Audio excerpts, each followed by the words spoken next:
Assalamualaikum warahmatullahi wabarakatuh. Halo Sobat ASN, selamat datang dalam acara ASN Berbagi Ilmu atau Knowledge Sharing BPSDM Provinsi Jawa Timur. Kali ini saya akan membahas tip dan trik untuk lulus ujian sertifikasi pengadaan barang dan jasa level 1. Baiklah, sebelum kita membahas ini, mari kita tahu dulu bagaimana tentang standar kelulusan, ya. Untuk ujian selama 2 jam, soal sebanyak 80 soal, ya. Kemudian masing-masing punya bobot sendiri-sendiri dan nilai ambang batasnya adalah 65%. Dan kali ini untuk level 1 masa berlaku sertifikat adalah seumur hidup. Ya. Baiklah, jadi untuk jenis soal dibagi 2, yaitu soal pilihan ganda terkait dengan teori dan pilihan ganda terkait dengan kasus. Nomor 1 sampai nomor 70 itu berupa pilihan ganda teori. Ya, dengan apabila benar nilainya 1 dan apabila salah 0, tidak ada pengurangan nilai. Ya. Kemudian nomor 71 sampai dengan nomor 80 itu merupakan pilihan ganda kasus. Nah, ini bobotnya lebih tinggi, yaitu apabila satu soal betul bernilai berbobot 3, sehingga kalau ditotal menjadi 30. Sehingga tadi kalau 1 sampai 70 nilainya 70, kemudian 71 sampai 81 nilainya 30, sehingga kalau betul semua menjadi 100. Sementara tadi standar kelulusan atau ambang batas kelulusan adalah 65%. Ya. Di atas 65 atau sama dengan 65 itulah dinyatakan lulus. Nah, Bapak Ibu, sebaiknya Bapak Ibu nyaris lulus atau nyaris tidak lulus. Nah, inilah. Jadi Bapak Ibu perlu mengembangkan Bapak Ibu sebaiknya nyaris tidak lulus. Jadi artinya masih lulus. Jangan sampai nyaris lulus. Nyaris lulus itu berapa? Nyaris lulus itu adalah nilai 64 ke bawah. Nah, adapun strategi untuk lulus Bapak Ibu. Jadi Bapak Ibu harus sejak awal menanamkan dan harus mengerjakan apa yang Bapak Ibu lakukan. Yang pertama adalah Bapak Ibu harus meyakinkan diri bahwa Bapak Ibu itu harus lulus. Nah, perlu ditanyakan, kenapa saya harus lulus? Gitu ya. Jadi Bapak Ibu perlu bertanya kepada diri sendiri, mengapa saya harus lulus? Banyak alasan untuk lulus dan banyak alasan untuk tidak lulus. Nah, harapan saya Bapak Ibu sekali melangkah mengikuti ujian sertifikasi ini, Bapak Ibu harapannya berniat lulus, tidak berniat tidak lulus. Nah, itu tanamkan dulu ke Bapak Ibu. Kalau Bapak Ibu berniat lulus, ayo kita lanjutkan. Tapi apabila Bapak Ibu tidak berniat lulus, sebaiknya Bapak Ibu meninggalkan sertifikasi ini. Gitu ya. Jadi Bapak Ibu tanamkan dulu Bapak Ibu harus lulus. Banyak motivasi lulus, ada yang dipotong, ada yang karena gengsi, ada yang karena macam-macam. Ya. Jadi Bapak Ibu harus punya keyakinan bahwa Bapak Ibu lulus. Nah, kemudian strategi kedua, Bapak Ibu harus membaca Perpres, ya, minimal 1 kali membaca Perpres, minimal. Tapi usahakan jangan hanya 1 kali, bisa 2 kali, 3 kali. Untuk apa membaca Perpres secara keseluruhan? Untuk melihat rangkaian pasal per pasal. Jadi pada saat Bapak Ibu membaca Perpres itu dikaitkan urutan pasal per pasal. Ya, jangan lompat-lompat, tapi urutan kaitan antar pasal per pasal, sehingga nanti Bapak Ibu bisa melihat keterkaitan masing-masing dari pasal-pasal itu. Kemudian setelah Bapak Ibu membaca, coba Bapak Ibu merangkum, ya, merangkum isi dari Perpres itu. Memang LKPP sudah menyiapkan rangkuman-rangkuman itu, tetapi lebih yakin kalau Bapak Ibu yang merangkum sendiri, karena dengan merangkum sendiri Bapak Ibu akan lebih mudah untuk mengingat apa yang Bapak Ibu tulis. gitu ya. Kemudian Bapak Ibu membuat mind map. Setelah merangkum, Bapak Ibu coba membuat mind map, meskipun LKPP sudah menyiapkan mind map, tapi Bapak Ibu cobalah membuat mind map sendiri, karena biasanya Bapak Ibu dengan tulisan sendiri lebih ingat. Dan kemudian lebih bagus lagi Bapak Ibu hafal tentang halamannya, gitu ya. Nah, untuk menghafal halaman barangkali agak susah ya Bapak Ibu. Strateginya adalah mencoba memberi stick note pada setiap masalah yang kira-kira krusial. Misalnya terkait dengan pelaku PBJ, itu diberi stick note, diberi tulisan pelaku PBJ. Terkait dengan swaklola tipe 1, beri stick note swaklola tipe 1 dan seterusnya. Jadi itulah salah satu pengganti sebagai penghafal halaman. Kemudian Bapak Ibu yang ketiga, ya pahami tentang materi itu. Setelah Bapak Ibu tadi merangkum, membuat mind map dan kira-kira memberi stick note tadi, kemudian pahami materinya. Karena dengan paham materi ini Bapak Ibu lebih cepat untuk melakukan pemikiran bagaimana Bapak Ibu mengerjakan soalnya. Kemudian pahami tipikal soal dan karakteristik soal. Nanti kan kita diskusikan di belakang ya. Nah, tipe soal ada dua tadi, pilihan ganda tentang teori dan pilihan ganda tentang kasus ya. Kemudian yang langkah keempat, Bapak Ibu perbanyak latihan soalnya. Karena dengan semakin banyak latihan soal, Bapak Ibu akan semakin familiar dengan soal-soal ini, sehingga Bapak Ibu tidak nervous, tidak demam ujian gitu ya. Jadi Bapak Ibu bisa lebih cepat dalam berpikir. Nah, kemudian strategi open book ya, kita tahu bersama bahwa ini ujian sertifikasi ini adalah open book gitu ya. Jadi Bapak Ibu bukan open gadget tapi open book. Jadi selama Bapak Ibu mengerjakan soal-soal, usahakan lepaskan gadget dari tangan Bapak Ibu. Bapak Ibu betul-betul mencoba membuka bukunya. Salah satu tujuannya apa? Tujuannya biar Bapak Ibu familiar dengan halaman-halaman tadi, mengarah kepada hafal halaman permasalahan ya. Kemudian Bapak Ibu tahu posisi masing-masing materi di modul mana. Karena modul ada 6, 1 sampai 6. Bapak Ibu jangan sampai salah melihat modul ya. Katakanlah bicara tentang swaklola, Bapak Ibu melihat modul 3 misalnya. Atau bicara tentang lelang, Bapak Ibu lihat modul 6 yang berisi tentang swaklola. Itu hafalkan modul-modul itu, artinya modul 1 sampai 6 itu isinya apa saja. Nah, modul 1 itu terkait dengan SCM, Supply Chain Management ya. Kemudian modul 2 adalah terkait dengan pengantar PBJ. Modul 3 terkait dengan perencanaan PBJ.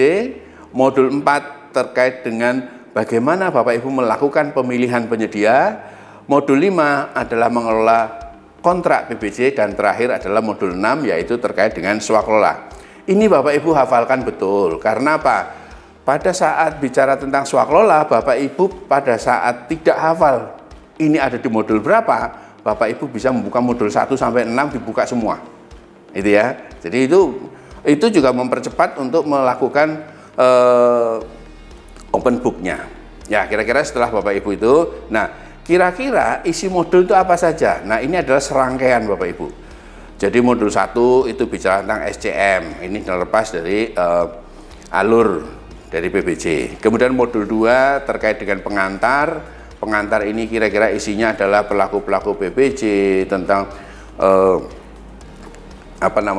kode etik dan lain-lain ya. Nah, ke modul 3 sampai 5 dan 6 itu terkait dengan alur yang ada di dalam alur PBJ. Yang pertama mulai dari modul 3 yaitu perencanaan pengadaan. Jadi ada di modul 3. Kemudian langkah berikutnya adalah bagaimana pemilihan penyedia. Itu ada di modul 4. Setelah pemilihan penyedia sudah terpilih, masuk ke modul 5 yaitu bagaimana mengelola kontrak. Nah, setelah mengelola kontrak di modul 6 khusus untuk pekerjaan-pekerjaan yang kita swaklolakan. Jadi itu kira-kira isi modul ini. Dan sekali lagi saya harap Bapak Ibu bisa menghafal modulnya. Karena pada saat Bapak Ibu ujian nanti, Bapak Ibu tidak salah membuka modul. Oke, jadi ini tadi terkait dengan modul-modul ya Bapak Ibu, isinya apa saja ya, rinciannya ini. Oke Bapak Ibu, berikutnya adalah bagaimana sih trik mengerjakan ujian soalnya ya. Yang pertama adalah persiapkan senjatanya Bapak Ibu. Apa senjatanya? Senjatanya adalah buku-buku yang boleh dibawa masuk ke ruang ujian. Yaitu apa? Buku-buku yang boleh adalah Perpres, gitu ya. Perpres ini kalau bisa Bapak Ibu punya Perpres yang sudah gabungan, atau istilahnya adalah Perpres konsolidasi yang sudah menggabungkan antara Perpres 12 dan Perpres 16. Jadi digabung menjadi satu sehingga Bapak Ibu tidak ragu lagi mana yang berlaku, apakah di Perpres 12 apakah di Perpres 16. Jadi ini pakai menggunakan Perpres gabungan atau konsolidasi. Kemudian yang diperbolehkan lagi adalah slide atau handout yang Bapak Ibu punya, kemudian buku informasi kalau Bapak Ibu punya, kemudian modul-modul yang ada, modul 1 sampai modul 6. Tetapi semua jenis soal yang berbentuk soal dilarang dibawa masuk ke ruang ujian, gitu ya. Semua jenis soal, gitu ya. Nah, sekali lagi saya tekankan bahwa ini adalah open book, bukan open gadget, sehingga Bapak Ibu harus hafal terkait dengan modul-modul tadi, buku-buku tadi, kemudian diberi stick note dan lain-lain. Itu syarat utama Bapak Ibu. Nah, kemudian berikutnya pada saat Bapak Ibu mengerjakan soal, Bapak Ibu coba baca sekilas, pahami substansi soalnya. Kemudian cari kata kuncinya, dan hati-hati, di sana banyak jebakan-jebakan Batman, jebakan-jebakan yang sebetulnya informasi itu tidak diperlukan dalam soal itu, tapi dimunculkan di sana. Jadi Bapak Ibu harus fokus pemahaman materi substansinya. Baru Bapak Ibu menentukan langkahnya. Kemudian Bapak Ibu yang terbaik adalah bagaimana Bapak Ibu mengatur waktu, manajemen waktunya. Karena apa? Soal 2 jam, kita mengerjakan soal 2 jam, ya. Dalam mengerjakan soal 2 jam dibagi 120 menit, kemudian dibagi 80 soal, kira-kira 1,5 menit satu soal. Jadi seandainya Bapak Ibu sudah lebih dari 1,5 menit dalam satu soal, tinggalkan saja, karena akan memakan waktu lebih lama lagi sepanjang karena Bapak Ibu penasaran, kan gitu ya. Jadi kalau Bapak Ibu penasaran, sebaiknya tinggalkan saja. Nah, untuk strategi soal tadi kan dibaca sekilas ya Bapak Ibu ya. Ada beberapa strategi yang Bapak Ibu bisa terapkan. Yang pertama adalah pada saat Bapak Ibu mengerti jawabannya, Bapak Ibu bisa langsung mengerjakan soal itu. Ya, itu artinya Bapak Ibu sudah tidak berpikir lagi tentang langkah-langkah yang lain, open book dan lain-lain. Oke. Kemudian yang kedua adalah pada saat Bapak Ibu ketemu soal terkait dengan fungsi, terkait dengan perincian, terkait dengan tugas, terkait dengan wewenang, yang Bapak Ibu tidak hafal, silakan langsung buka bukunya, langsung open book. Daripada dipikir-pikir tambah bingung, sebaiknya begitu bicara tentang perincian langsung buka bukunya, gitu ya. Bisa juga pada saat Bapak Ibu bingung, pada Bapak Ibu mengerjakan soal, Bapak Ibu bisa juga melakukan analisa pilihan jawaban soal. Artinya apa? Mencari alternatif-alternatif dari jawaban soal ini, mana yang paling mungkin. Kemudian tadi hati-hati dengan jebakan-jebakan informasi yang Bapak Ibu baca, yang dimunculkan dalam soal, sebetulnya informasi itu tidak diperlukan untuk kasus tersebut. Itu hati-hati Bapak Ibu.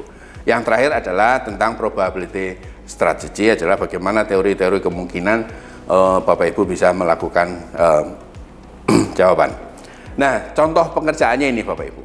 Ya, ada satu contoh ya, bagaimana Bapak Ibu strateginya langsung open book, yaitu pada saat soal ini bicara tentang apa fungsi UKBBJ misalnya. Nah, kalau Bapak Ibu hafal silakan, gitu ya. Tapi kalau tidak, fungsi UKBBJ Bapak Ibu pikir-pikir juga akan bingung.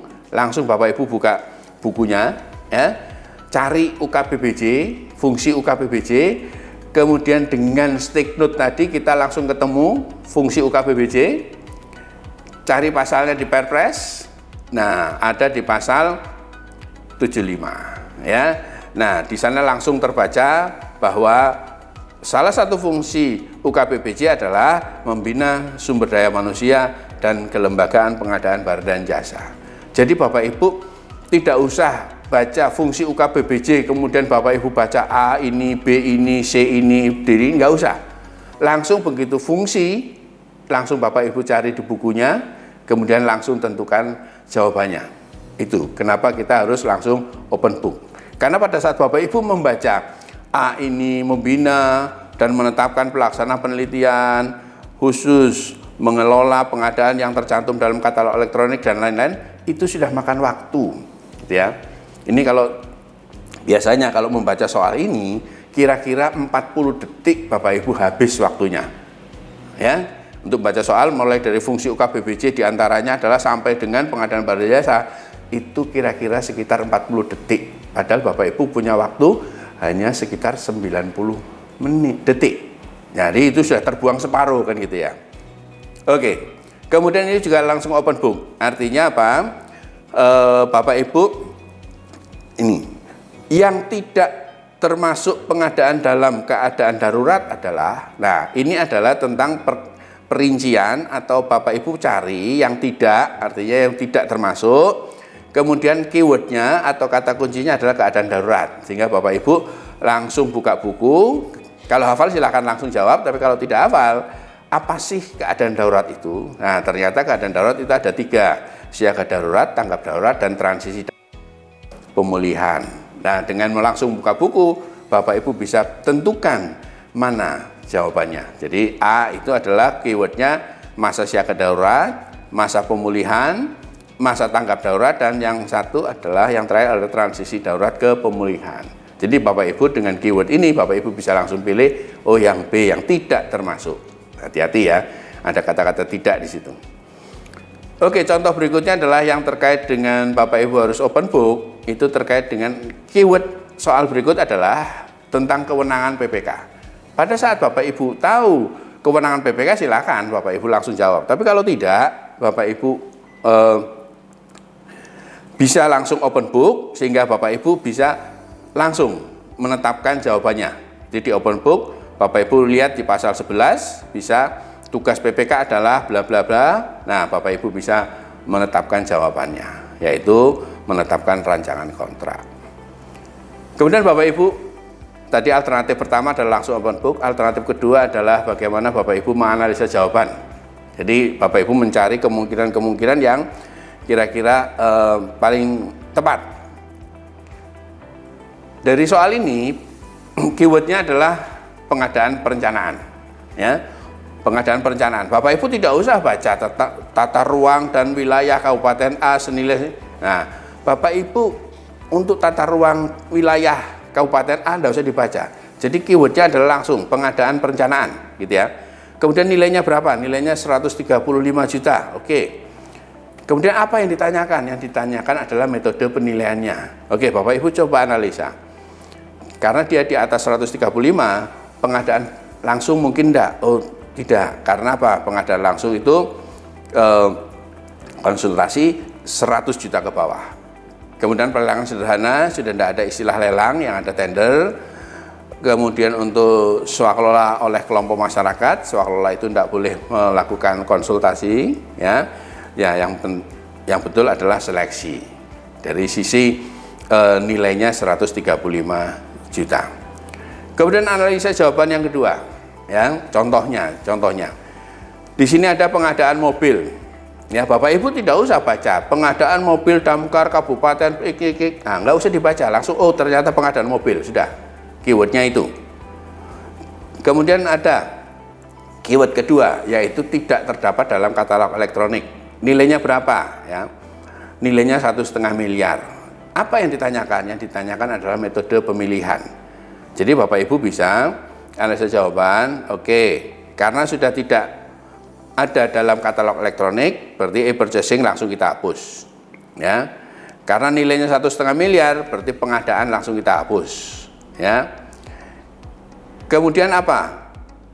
Ada pilihan seleksi. Oh, seleksi sementara pekerjaannya adalah pengadaan mobil. Kalau seleksi itu untuk konsultansi. Jadi yang betul adalah yang A. Jadi analisa jawaban seperti itu bisa Bapak Ibu juga lakukan. Kemudian analisa jawaban lagi, ya. Dalam pengadaan pekerjaan konstruksi, ya ini Bapak Ibu coba keywordnya. Karena ini agak panjang. Bapak Ibu coba cari satu kalimat di atas pilihan ABC atau ABCDE. Satu kalimat di atas itu Bapak Ibu lihat kalimatnya, evaluasi penawaran yang tepat. Oke, berarti soal di atas bicara tentang evaluasi penawaran yang tepat. Baru Bapak Ibu baca ke atas, ya. Bapak Ibu baca ke atas. Pertanyaannya apa? Oke, evaluasi penawaran yang tepat. Sekarang kita lihat pengadaannya tentang apa? Oh, pengadaannya tentang pekerjaan konstruksi, gitu ya. Pembangkit listrik tenaga surya berskala ini tidak usah dibaca, gitu ya. Oh, ternyata pengadaan pekerjaan konstruksi. Kemudian apa lagi keywordnya? Ya, keywordnya adalah terkait dengan pengadaan pekerjaan konstruksi. Nah, kita coba lihat. Kualitas dan biaya itu adalah bicara tentang konsultansi. Juga kualitas bicara tentang konsultansi. Kemudian biaya selama umur ekonomis adalah pengadaan barang. Sehingga ini adalah menggunakan metode harga terendah. Jadi dianalisa jawaban satu persatu, yang tidak mungkin langsung coret, yang nggak mungkin coret. Sehingga itu mempercepat Bapak Ibu langkah Bapak Ibu. Oke, ini yang hati-hati. Ada informasi-informasi yang tidak diperlukan di sini tapi dimunculkan, ya Bapak Ibu ya. Pekerjaan renovasi gedung dan seterusnya, ya, Bapak Ibu lihat satu kalimat di atas pilihan ABCDE, ya, atau ABCD. Kalimatnya apa? Pemeriksaan fisik. Nah, di sini kuncinya. Berarti Bapak Ibu akan mencoba melihat permasalahan apa sih yang ada di atasnya. Oke, pekerjaan renovasi gedung. Oke, ada renovasi gedung. Kemudian di sini ada kontrak nilai 180 juta yang akan diserahkan dari penyedia ke BPK. Nah, siapa yang melakukan pemeriksaan fisik? Nah, ini Bapak Ibu bisa mencoba mengerjakan, ya. Artinya apa?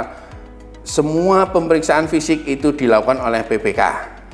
Ya, harus berapapun nilainya, biar 200, 300, 400, semua pemeriksaan fisik dilakukan oleh BPK. Itulah jebakan Batman-nya. Kontak 180 ini hanya sekedar membingungkan Bapak Ibu. Oh, jangan-jangan yang di bawah 200 yang BPK yang nggak perlu periksa, kan gitu. Jangan-jangan seperti itu. Ya, ini Bapak Ibu ada jebakan-jebakan yang seperti ini.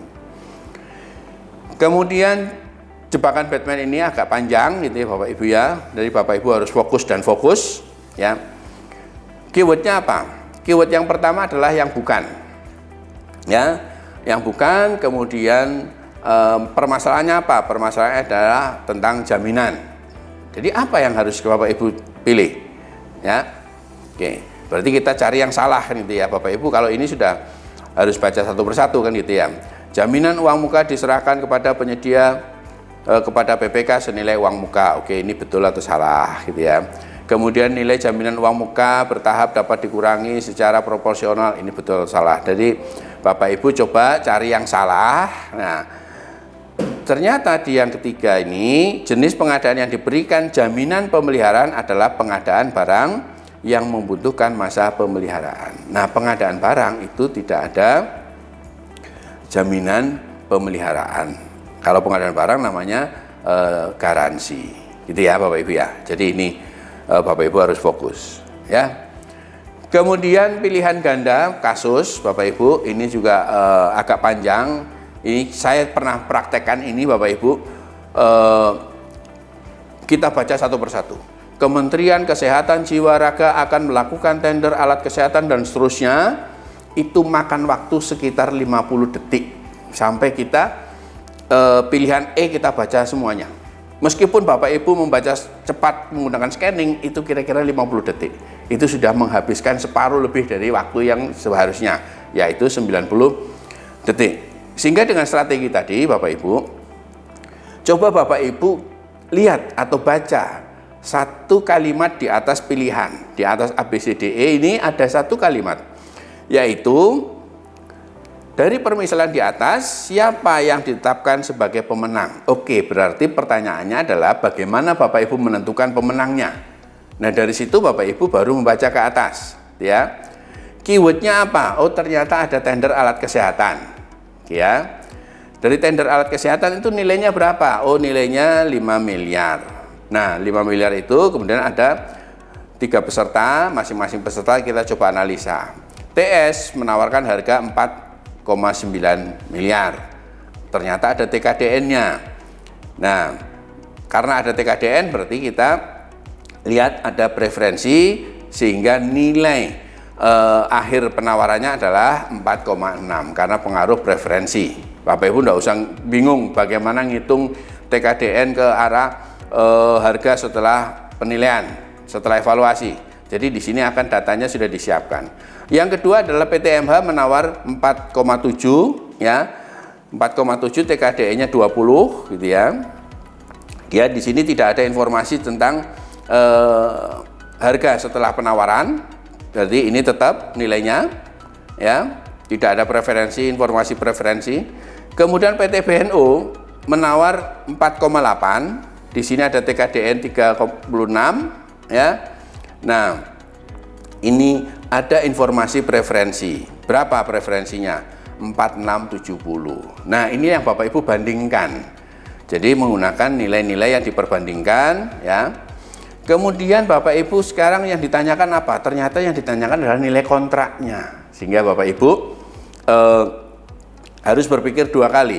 Yang pertama adalah menentukan pemenang, yang kedua adalah menentukan siapa atau berapa nilai kontraknya. Nah, ini ada yang pertama, langkah pertama tadi adalah bandingkan nilai penawaran setelah evaluasi atau setelah preferensi. Berarti PTTS itu 46, PTMH itu 4,7, BNO 4670. Berarti yang menang adalah PTTS. Kemudian yang lain dicoret. Yang itu ya. Ini dicoret ya. Kemudian berikutnya adalah nilai kontrak yang dipakai adalah nilai penawaran dari rekanan. Jadi bukan nilai evaluasi setelah penawaran atau setelah penawaran. Nah, berarti adalah TS ini nilai kontraknya adalah 4,9 miliar. Nah, itu Bapak Ibu ya. Ini adalah pilihan ganda kasus. Ini menggunakan 2 tahap sehingga nilainya lebih tinggi. Kemudian yang berikutnya adalah tentang soal kasus ya. Bapak Ibu seperti biasa, Bapak Ibu coba baca 1 kalimat di atas pilihan yang ini. Jika ditetapkan sebagai pemenang, nilai jaminan pelaksanaan yang harus diserahkan PTA adalah, nah ini. Bapak Ibu baca itu, oh ternyata keywordnya adalah, yang ditanyakan adalah nilai jaminan pelaksanaan. Oke, itu ya Bapak Ibu. Jadi Bapak Ibu dengan nilai jaminan pelaksanaan ini ada, Bapak Ibu langsung berpikir di dalam pikiran Bapak Ibu bahwa membandingkan antara penawaran dengan HPS, kira-kira itu ya Bapak Ibu ya, sehingga jumlah atau besarnya jaminan pelaksanaan itu akan berbeda ya. Itu yang Bapak Ibu pikirkan. Jadi di sini nilai HPS-nya berapa? Nilai HPS-nya 10 miliar ternyata. Harga terkoreksinya berapa? Penawaran terkoreksinya 7,9 miliar. Nah, ini Bapak Ibu lihat angka-angka ini, Bapak Ibu tidak usah menggunakan kalkulator, kita sudah tahu bahwa 7,9 itu adalah di bawah 80%. Sehingga Bapak Ibu langsung milih bahwa di bawah 5% ini dari total HPS. Kira-kira itu Bapak Ibu. Ini bertingkatnya seperti itu. Ya. Kemudian soal kasus berikutnya adalah dari sisi soal agak panjang ya Bapak Ibu. Seperti biasa coba Bapak Ibu baca kalimat terakhir di atas pilihan. Perusahaan adisura dapat dikenakan sanksi berupa. Nah, berarti kita baca PT-nya adisura, yang ditanyakan adalah sanksinya apa. Ini dia. Nah, kita coba baca ke atas seperti. Ternyata nggak usah Bapak Ibu panjang-panjang lebar, ternyata keywordnya adalah bersekongkol. Nah, kalau bersekongkol artinya sudah masuk ke tindakan pidana, ranah-ranah pidana. Nah, dengan ranah pidana ini Bapak Ibu, kalau sudah masuk pidana, sanksi 2 tahun. Sehingga yang yang Bapak Ibu coret adalah yang 1 tahun kita coret aja, kan gitu ya. Kita coret aja yang 1 tahun. Tinggal pilih yang 2 tahun. Yang 2 tahun pilihan B dan pilihan D. Ya, sekarang dari pilihan B dan D ini mana yang paling tepat? Ya, yang paling tepat adalah digugurkan dalam pemilihan. Nah, karena dia masuk ke pidana. Itu kira-kira Bapak Ibu ya. Kemudian berikutnya soal kasus Bapak Ibu ya. Jadi seperti biasa kalau soal kasus panjang jangan dibaca semuanya, baca kalimat terakhirnya. Nah, kalimat terakhirnya adalah penetapan penyelenggara swakelola yang tepat. Berarti kata-kata kuncinya adalah penetapan penyelenggara swakelola. Ya, jadi yang tanya. Nah, Bapak Ibu langsung berpikir membaca di atasnya, langsung berpikir bahwa ini adalah penetapan penyelenggara swakelola. Siapa yang ditetapkan? Nah, Bapak Ibu tidak usah baca Dinas Pertahanan Pangan, Kelautan, Kota, bla bla bla, tidak usah. Oh, ternyata ada satu dinas, gitu ya. Kemudian kegiatannya apa? Kegiatannya sterilisasi hewan. Oke. Sterilisasi hewan rabies. Kemudian ada Persatuan Dokter Hewan Indonesia, ini dia. PDHI. Oke, ini Bapak Ibu langsung berpikir, oh ternyata PDHI yang dikerjakan. Nah, ini yang paling pas tipe apa? Karena dia masuk ke tipe 3. Jadi Bapak Ibu tinggal pilih di tipe 3 ini apa yang paling betul antara A, kemudian yang salah kita langsung coret, D itu coret, kemudian kita pilih yang B, ya. Jadi ini Bapak Ibu, dengan begini Bapak Ibu bisa mempercepat waktu, tidak usah membaca secara keseluruhan. Oke. Kemudian soal kasus berikutnya. Ini seperti biasa Bapak Ibu, jangan dibaca semuanya, tapi langsung baca satu kalimat di atas ABCD, di atas pilihan. Nah, keputusan yang paling tepat diambil oleh Pokja Pemilihan. Berarti artinya apa? Dicari keputusan yang paling tepat. Tentang apa? Nah, baru kita lihat. Tentang ada penawaran, ada tender ABC, ya. ABC ini terkait apa sih, gitu ya? Ada tender ABC pesertanya. Kemudian ada PTD merupakan induk dari PT A. Nah, yang berpusat di Jakarta kena sanksi daftar hitam. Kemudian PTE, ya, PTE itu merupakan kantor pusat dari PT C. Berarti C akan terkait dengan E. Cuma hubungannya berbeda. Dan ini adalah kena daftar hitam juga. Ya. Artinya apa? Pada saat hubungan antar PT ini induk perusahaan, ya, dengan anaknya, berarti itu kita sanksi itu parsial. Sementara kalau kantor cabang dengan kantor pusat, sanksi itu berlaku komunal. Sehingga dari sini Bapak Ibu bisa lihat bahwa yang komunal dan yang parsial ini yang mana, sehingga PT A dan PT B bisa lanjut ke proses evaluasi teknis. Kenapa? Yang karena PT C itu merupakan kantor pusat dengan PT E, gitu ya, kaitannya kantor pusat dan kantor cabang dengan PT C. E dan C itu terkait sehingga dia berlaku komunal. Pada saat satu terkena sanksi pidana atau sanksi daftar hitam, semuanya berlaku untuk kantor pusat dan seluruh cabang-cabangnya. Demikian juga pada saat cabang ini kena sanksi blacklist, juga seluruh cabang-cabang yang lain juga kena. Itu perbedaan antara induk dengan kantor cabang. Baik Bapak Ibu, itu barangkali trip and tricks terkait dengan ini. Dan yang terakhir adalah terkait dengan probability strategy. Pada saat Bapak Ibu tinggal 5 menit, gitu ya, waktunya Bapak Ibu ngecek di kanan itu ada nilai countdown-nya, tinggal 5 menit, Bapak Ibu probability strategy langsung saja pilih sesuai dengan feeling Bapak Ibu. itu adalah probability strategy.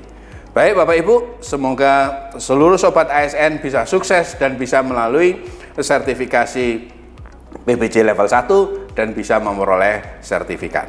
Terima kasih, selamat berjuang. Assalamualaikum warahmatullahi wabarakatuh. Sukses selalu.